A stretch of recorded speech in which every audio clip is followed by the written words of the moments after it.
시를 잊은 그대에게 챕터 5 등 뒤의 사랑. 즐거운 편지. 1987년 당대 최고의 영화감독 배창호가 메가폰을 들고 국민 배우 안성기와 브라운관에서 스크린으로 처음 진출한 황신혜가 주연한 영화 기쁜 우리 젊은 날. 그로부터 10년 뒤인 1997년 멜로드라마의 부활을 이어가며 당시 한국 영화 흥행 1위를 기록할 정도로 관객의 눈물을 훔친 이정국 감독, 박신양, 최진실 주연의 영화 편지. 그리고 이듬해 멜로드라마의 상투성 대신 여운과 절제의 미학을 취함으로써 흥행에도 성공하고 평단의 갈채를 받기도 했던 허진호 감독, 한석규, 심은하 주연의 영화 8월의 크리스마스. 이 세 영화의 공통점은 쉽다. 여자 주인공은 모두 미녀 배우인데 반해 남자 주인공은 모두 인간미를 매력으로 삼는 배우들이라는 것. 눈썰미 좋은 사람이라면 거기에 남자 배우들 모두 안경을 쓰고 나왔다는 점까지 추가할 것이다. 하지만 겉으로 잘 드러나지 않는 공통점도 있는 법. 이 세 영화 속에는 모두 황동규 시인의 시 즐거운 편지가 가로놓여 있다. 영화 기쁜 우리 젊은 날과 편지에서는 그 시가 직접 낭송되기도 했다. 특히 편지에서는 전반부와 후반부에서 두 번이나 낭송되거니와 사실 이 시가 일반 대중들에게 널리 알려지게 된 것은 이 영화 덕이라고 해도 지나치지 않다. 여기까지는 꽤 알려진 사실이다. 그런데 웬 8월의 크리스마스? 이 영화에는 황동규의 시가 등장하지 않는다. 하지만 이 영화의 제목으로 허진호 감독이 원래 작정했던 것이 바로 즐거운 편지였다. 다만 영화 편지가 앞서 나오는 바람에 그 제목을 버릴 수밖에 없던 것. 그럼에도 불구하고 시의 등장 여부보다 편지의 내용과 맥락으로 보자면 기쁜 우리 젊은 날이나 편지보다 오히려 8월의 크리스마스가 훨씬 더 즐거운 편지와 잘 어울린다. 허진호 감독에 따르면 이 영화는 스스로 생을 마감한 가수 고 김광석의 장례식에 참석했을 때 정작 영정사진 속의 고인은 마치 이날을 준비라도 한 듯 환하게 웃고 있는 모습에서 모티프를 얻었다고 한다. 영화 속 주인공이 사진사로 설정된 연유가 거기에 있다. 사진사 정원은 시한부 인생의 삶을 살면서도 아무에게도 상처를 남기고 싶어 하지 않아 늘 밝고 따스하고 담담하고 넉넉하게 웃으며 산다. 그러고는 남은 자들을 위해 사진관을 혼자 조용히 정리하면서 미소 띤 얼굴을 자신의 영정사진으로 준비해둔다. 하지만 영화가 끝날 때까지 정작 정원의 죽음을 알지 못하는 주차관리 요원 다림은 사진관에 걸린 자신의 사진을 보고 환하게 웃는다. 소통은 그렇게 오랜 기다림 끝에 뒤늦게 이루어졌다. 이들은 서로의 사랑을 가슴 밖으로 내비친 적이 없다. 그래서 그들을 보는 우리의 가슴은 더욱 아려오지만 다른 한편으로는 또한 촉촉하게 따스해지는 것이다. 그 일상의 진실을 있는 그대로 드러내기 위해 영화는 인공적인 조명을 배제한 채 자연광을 눈부시게 담아내고 카메라는 거의 움직이지 않는다. 신화가 더 필요했던 걸까? 고 김광석과 영화 속에서 요절하는 정원의 연결고리에 더해 영화감독 유영길마저 이 작품을 자신의 영정마냥 유작으로 남기고 이 세상을 떠나버린다. 그 밝음과 서늘함, 그 촉촉하고 따스함이 결국 8월의 크리스마스에 내리는 한방눈과 같은 것이 아닐까. 그런 점에서는 8월의 크리스마스란 영화 제목이 더 제격으로 보인다. 다만 우리가 주목할 것은 정원이 남긴 이 말 한마디다. 내 기억 속의 무수한 사진들처럼 사랑도 언젠가는 추억으로 그친다는 걸 난 알고 있었습니다. 하지만 당신만은 추억이 되질 않았습니다. 사랑을 간직한 채 떠날 수 있게 해준 당신께 고맙단 말을 남깁니다.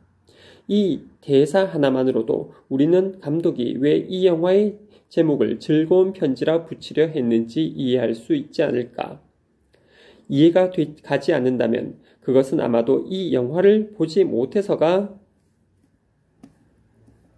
아니라 이 시를 모르는 탓이리라. 그러니 이제라도 서둘러 이 시를 보자. 내 그대를 생각하면 항상 그대가 앉아있는 배경에서 해가 지고 바람이 부는 일처럼 사소한 일일 것이나 언젠가 그대가 한없이 괴로움 속을 헤매일 때에 오랫동안 전해오던 그 사소함으로 그대를 불러보리라. 진실로 진실로 내가 그대를 사랑하는 까닭은 내 나이의 사랑을 한없이 잇따은 그 기다림으로 바꾸어 버린 데 있었다. 밤이 들면서 골짜기엔 눈이 퍼붓기 시작했다. 내 사랑도 어디쯤에선 반드시 그칠 것을 믿는다. 다만 그때 내 기다림의 자세를 생각하는 것뿐이다. 그동안에 눈이 그치고 꽃이 피어나고 낙엽이 떨어지고 또 눈이 퍼붓고 할 것을 믿는다. 황동규 즐거운 편지. 1958년 미당 서정주는 현대문학 11월호에 신의 시인 하나를 추천한다. 지성을 서구적 기질에 의해 흉내낼 줄밖에는 모르는 사람이 너무 많은 속에서 귀하고 중요한 지성의 움직임을 발견했다고 고평하면서 말이다. 놀랍게도 이 지성의 주인공은 약관의 나이, 곧 20살 청년에 지나지 않았다. 이가 바로 황동규다. 황동규는 1938년 평안남도에서 본인은 이렇게 불리길 좋아하지 않지만 소설가 황순원 선생의 아들로 태어났다.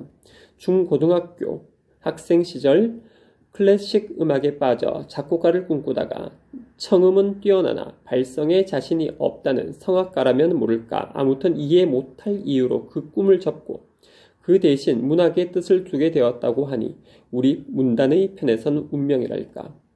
그의 이 기이한 선택이 얼마나 다행인지 모른다.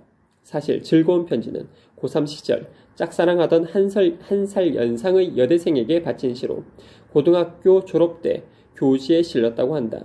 그러면서도 이듬해 그는 서울대학교 물리대 문학부에 수석으로 입학한다. 물론 이런 사실이 시인을 이해하는 데 중요한 정보는 아니다. 공부를 잘한다고 좋은 시인이 아니며 저러한 이력은 아무나 흉내낼 일도 아니다. 다만 공부 때문에 게임을 또는 게임 때문에 공부를 포기해야 한다는 지금의 청소년들이 안타까워 굳이 밝혀둘 따름이다. 황동규의 등단작 즐거운 편지는 이처럼 비록 18살까지 애송이가 쓴 시이지만 국민의 애송시가 되기에 부족함이 없을 정도로 충분히 조숙하다. 먼저 1년을 보라. 단 하나의 제법 긴 호흡의 아주 일상적인 어휘만으로 이루어진 문장이 시를 이룬다. 그러나 산문처럼 늘어지지 않고 시상의 전개와 호흡의 흐름이 적당한 긴장을 이루면서도 잔잔하고 부드럽게 이어진다. 능숙하다. 그냥 읽다 보면 처음엔 어려워 보이지도 않고 세세한 내용을 따져보기도 전에 그저 뭔가 있어 보이는 그 분위기.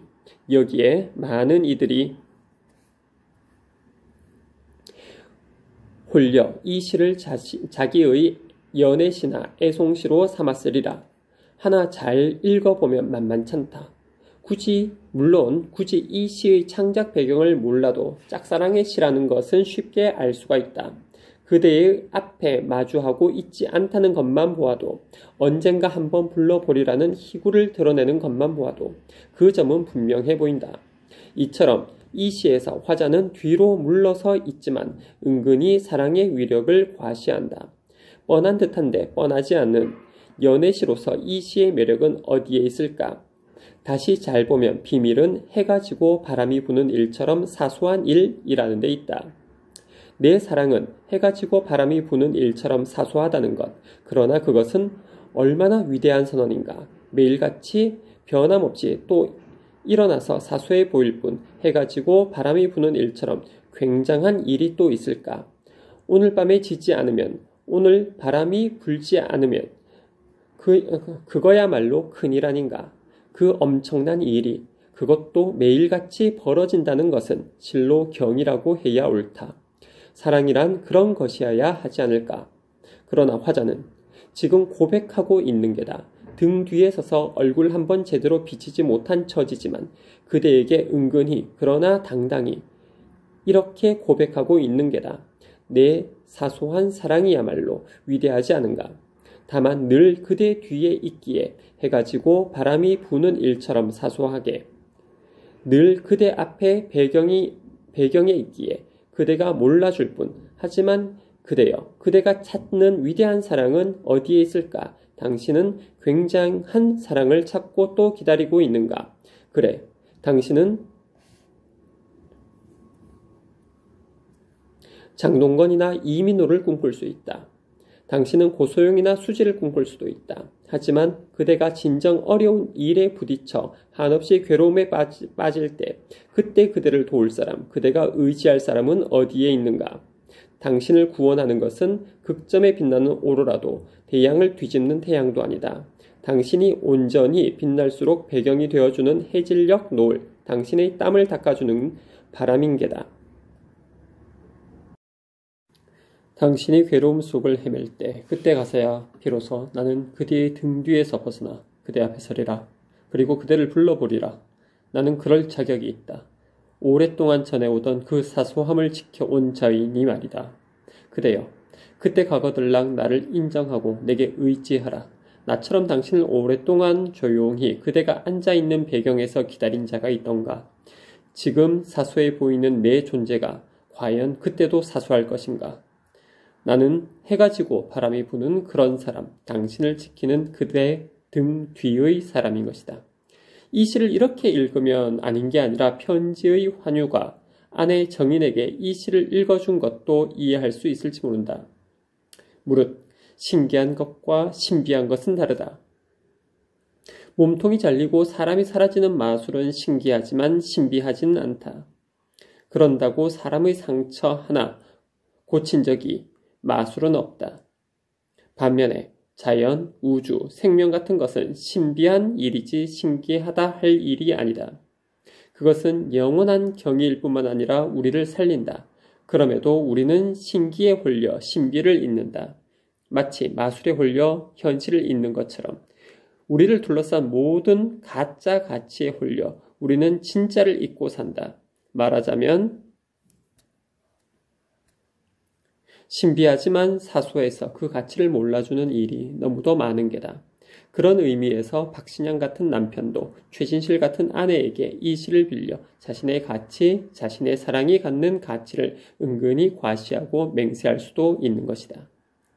하지만 그 전제는 어디까지나 배경이 되어준 자여야만 하는 법.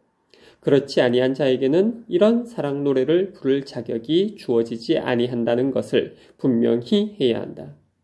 그러니 아내가 그 위대하고 사소한 남편의 가치를 알아주는 것은 아름다운 일이지만 남편이 아내더러 오랫동안 사소함으로 그들을 지켜왔노라고 고백하는 것은 어색한 일이다. 아내를 짝사랑할 수야 없지 않은가. 물론 시를 자기 것으로 삼는데 응원을 하면 했지 말릴 수는 없지만 그래도 이 시는 짝사랑에 더 잘 어울리는 수줍고 소박하고 자신 없으면서도 동시에 그렇게 비추고 싶지만은 않은 자신의 사랑과 능력도 드러내 보이고 싶고 기회를 얻고자 눈길도 끌고 싶은 짝사랑을 고백하는 이의 이중적인 마음에 어울리는 노래인 것이다. 그런데 자칫 통속으로 흐를 수 있는 시의 표정을 바꾸어 놓은 것은 바로 이연의 존재다.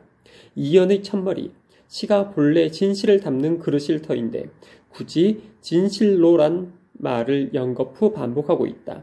진실로라니. 그것은 요한 복음서에 등장하는 어법이 아니던가. 헌데 그만큼 진실이라는 얘기는 바꿔 말하면 그만큼 믿어지지 않는 얘기란 뜻도 된다. 도대체 밝히고자 하는 진실이 무엇이기에 이러는 걸까? 그가 밝히고자 한 것은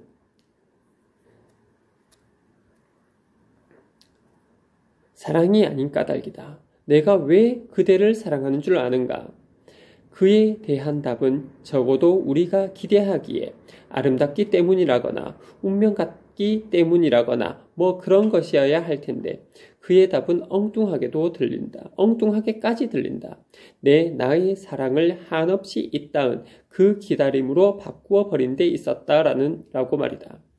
이걸 어떻게 해석해야 할까? 그대를 사랑하는 것은 그대에 대한 나의 사랑을 한없는 그 기다림으로 바꾸었기 때문이라니. 당신을 사랑하는 이유는 당신을 사랑하기 때문입니다. 이것은 확실히 동어 반복이다. 하지만 그 이상의 이유도 없는 게 진실이다. 그런데 이 시 화자는 한 걸음 더 나아간다.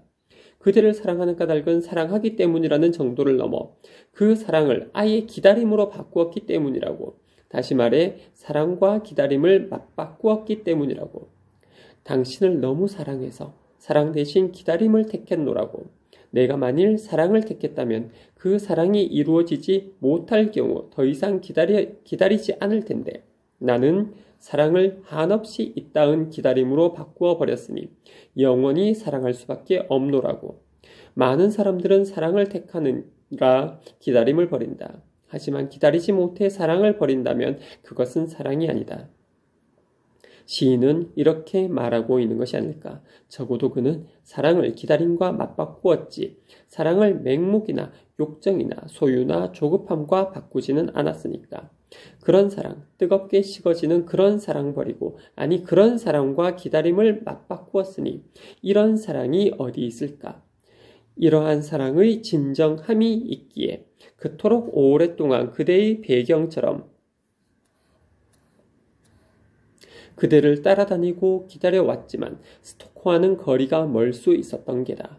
사랑을 기다림과 맞바꾸다니 그런 지고지순한 사랑이 또 있을까? 그러나 대단히 주목해야 할 부분이 또 하나 있다. 문장의 시제를 눈여겨보라. 그토록 그대를 사랑하는 까닭은 사랑을 기다림으로 바꾸어 버린 데 있었다라고 분명히 되어 있다. 과거다. 그리고 현재는 눈이 퍼붓기 시작했다. 그리고 앞으로 반드시 그칠 것이라고 믿는다. 그때 그 미래의 순간에 내 기다림의 자세는 어떠할까? 화자는 그것을 생각하며 이 시를 쓰고 있는 것이다. 그는 사랑을 현재화하지만은 않는다. 그는 시간의 카테고리 속에 사랑을 위치시킨다. 그러고 바라보면 사랑인들 안이 멈출 리 없다. 그것이 올바른 인식이다. 그러나 언젠가 그칠 사랑을 고백한다니 연애시로서는 당혹스러운 처사가 아닐 수 없다. 그렇다면 짝사랑의 상대에게 연애시를 바치면서 이런 문구를 넣는 의도는 자신의 성숙을 드러내 보이고자 함에 다름없다. 이 시의 대상이 연상의 연인이었다는 것은 그래서 흘려들을 일이 아니다. 그렇다고 이 자각이 과시용 거짓이라는 것은 결코 아니다. 시인의 회상을 빌리면 처음에는 김소월이나 한용운유의 연애시를 쓰려고 했는데 쓰다 보니 영원한 사랑은 존재하지도 않고 바랄 수도 없다는 것을 알게 되었다고 한다. 사랑도 선택이고 중간에 그칠 수도 있고 멈췄다가 또다시 다르게 시작될 수도 있고 정으로 바뀌어 지속될 수도 있다는 걸 시작 과정에서 깨달았다는 것이다. 고등학생이 말이다.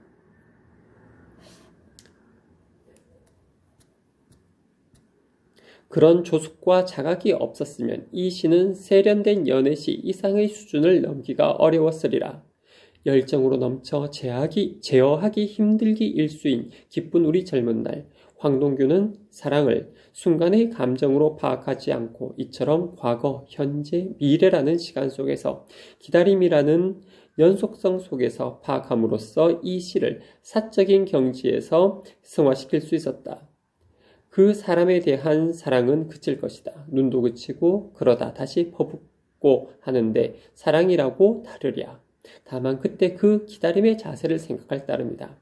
사랑이 이토록 열렬한 사랑이 그칠 것이라는 걸 알지만 그 기다림의 순정성만은 있다면 떳떳할 수 있다. 반드시 그칠 줄 확신하는 것만큼 지금 그대를 사랑하는 것도 분명한 일. 그래서 나는 지금 그대에게 이 사랑을 고백한다. 기다리겠노라고. 그 기다림이 사랑이라고. 그래서 이 편지는 즐거운 편지가 되는 것이다. 아무리 그래도 아무리 진정한 사랑은 짝사랑이라 하더라도 정작 짝사랑하는 이는 고통스러운 법이다. 보이지 않는 곳에서 사랑한다는 게 쉬운 일은 아닐 터이니 이쯤에서 불후의 명곡 신승훈의 보이지 않는 사랑을 들어보는 것도 괜찮을 것이다. 사랑해선 안 될 게 너무 많아. 그래서 더욱 슬퍼지는 것 같다. 그 중에서 가장 슬픈 건 날 사랑하지 않는 그대. 내 곁에 있어 달라는 말하지 않았지. 하지만 떠날 필요 없잖아. 보이지 않게 사랑할 거야. 너무 슬퍼. 눈물 보이지 마. 어제는 사랑을, 오늘은 이별을 미소 짓는 얼굴로 울고 있었지. 하지만 나 이렇게 슬프게 우는 건 내일이면 찾아올 그리움 때문일 거야. 보이지 않는 사랑은 등 뒤의 사랑이다. 사랑도 하지 못한 짝사랑은 아니지만 그래도 그것은 기다림이 있기에 이별한 짝사랑의 고통보다는 크지 않을지 모른다. 그래서일까 신승훈의 보이지 않는 사랑은 기다림이라기보다 집착에 가까워 보인다. 이 맹세가 해가 지고 바람이 부는 것처럼 사소하게 그의 등 뒤에서 사랑을 하리라는 황동규의 그것과 다른 이유다. 게다가 이런 그리움은 기다림보다 더 절망적이다. 같은 짝사랑이라 하지만 그래도 그대의 등 뒤에서 하나의 배경으로 자리 잡아 그대를 지켜보는 황동규의 사랑은 그나마 여유가 느껴진다. 그러기에 미소 짓는 얼굴로 울고 있다는 표현처럼 신승훈의 그것은 즐거운 편지가 되지 못하는 게다. 슬프다는 말이 4번이나 반복되는 것. 그리하여 끝내 신승훈은 마지막 음에서 목울림을 떨며 목울음을 떨며 삼키는 기교를 보여야 하지 않았을까. 하지만 그보다 더 큰 고통의 사랑, 더 큰 사랑의 고통, 그대 등 뒤에서라도 머물고 싶었지만 모진 마음 다잡아 스스로 등을 돌려야 했던 사랑도 있다. 다음을 보라. 제목부터가 배경, 곧 등 뒤의 존재인 것이다. 등 뒤의 수평선. 제주읍에서는 어디로 가나 등 뒤에 수평선이 걸린다. 황홀한 이띠를 감고 때로는 토주를 마시고 때로는 실을 읊고 그리고 해질녘에는 서사에 들르고 구슬나무 나직한 돌담 문전에서 친구를 찾는다. 그럴 때마다 나의 등 뒤에는 수평선이 한결같이 따라온다. 아, 이 숙명을, 숙명 같은 꿈을.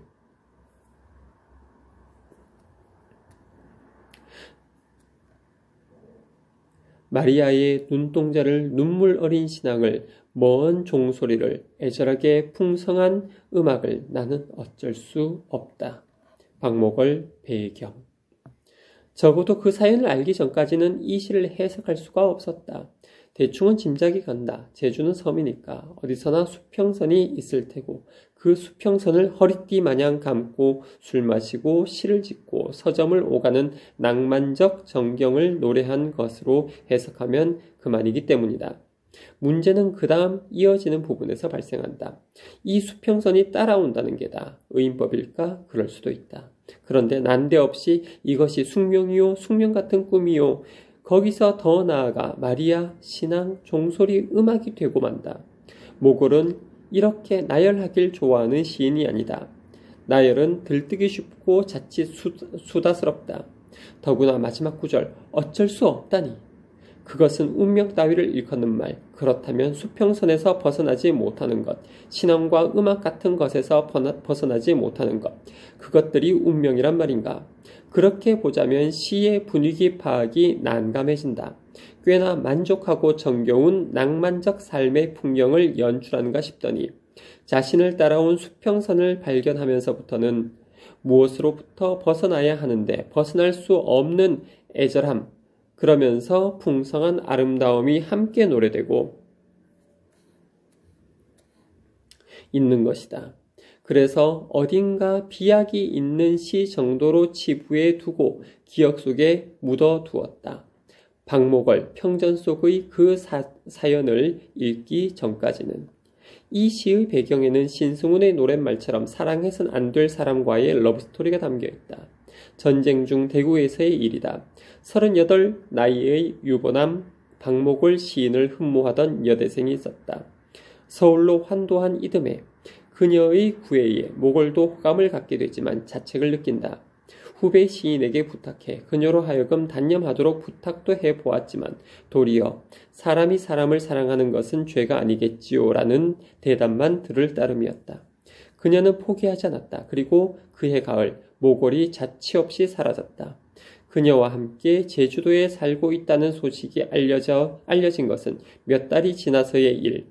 제주 생활 넉 달째 되던 어느 겨울날 모걸 선생의 부인 유익순 여사가 그들 앞에 나타난다. 그리고 말없이 보뚱이 하나 내민다.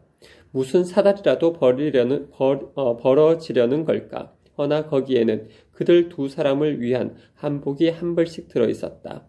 더불어 그녀는 생활비가 담긴 봉투도 내어놓았다.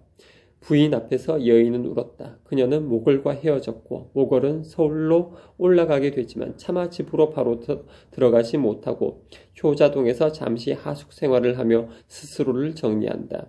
이제 비로소 앞의 시 배경이 이해가 간다. 섬나라 제주도가 수평선을 벗어날 수 없듯 운명같이 다가온 그녀를 벗어날 방법도 없는 것이다. 아니 어쩌면 벗어나야 할 당위는 알지만 당분간이라도 그럴 의지는 없는 것처럼 보이기도 한다. 황홀한 띠와 같다고 하였으니 말이다. 제주도에서의 삶, 그 남국의 정경과 풍광, 거기서 버리는 애정의 도피, 토주를 마시고 시를 읊고 책방을 찾는 즐거움, 그것은 일단 황홀경이었으리라. 하지만 띠는 장식이자 구속이기도 한 것, 허리띠의 은유는 늘 그런 양면성을 지닌다. 그러기에 한결같이 따라오는 앞서지 않고 늘 등 뒤에 수평선처럼 따라다니는 그녀, 그것은 구속이자 구원이기도 했다. 마리아와 같은 구원의 여인에게서 사랑과 위안을 얻기도 했으리라. 하지만 그와 동시에 신앙과 양심의 갈등으로 인해 번민도 많았으리라.